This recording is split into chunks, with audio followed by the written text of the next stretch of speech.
Qizim bilan sayrga tayyorlanamiz. Kelin sayr uchun obraz yig'amiz. Qizim bilan aylanishga qaror qildim. Shuning uchun pastki qatlamga juda qulay legins va ustidan mana shu shimni kiyib oldim. Bu shimim shunchalik yumshoqki, unda o'zimni juda ham yaxshi his qilaman. Bo'yim baland bo'lgani uchun shim uzunligi menga juda yoqdi. Bu men uchun doimiy muammo bo'lgan. Yuqori qismga kelsak, shu shimimni komplektida kelgan koftichkani kiyib olishga qaror qildim. Super light obraz paydo bo'ldi.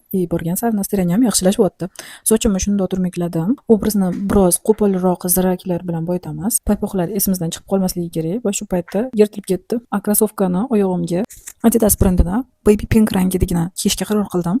Bu krossovka meni eng yaxshi ko'rgan krossovkam, chunki rangi men yaxshi ko'rgan rangimda.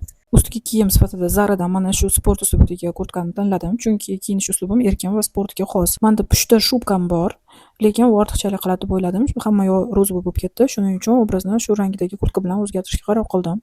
Mana bu sumkani olaman, boshqa choram yo'q, chunki o'zim bilan ortiqcha sumka olmaganman botga. Unchalik mos tushmaganda, lekin obrazimizning asosiy urg'usi bizni futuristik ko'z oynaklar juda ham chiroyli. Shuning uchun bizani hamma obrazimizni qutqaruvchi ko'z oynaklar. Men odatda obrazimni mana shunaqa ko'z oynaklar bilan yakunlayman, chunki ular har qanaqa ko'rinishi chiroyli ko'rsatadi. Mana shunday obraz look hosil bo'ldi. Umid qilamanki, sizlarga yoqdi. Baho bering va like bosishni unutmang. Obuna bo'lishni esingizdan chiqarmanglar. Keyin ko'rishguncha.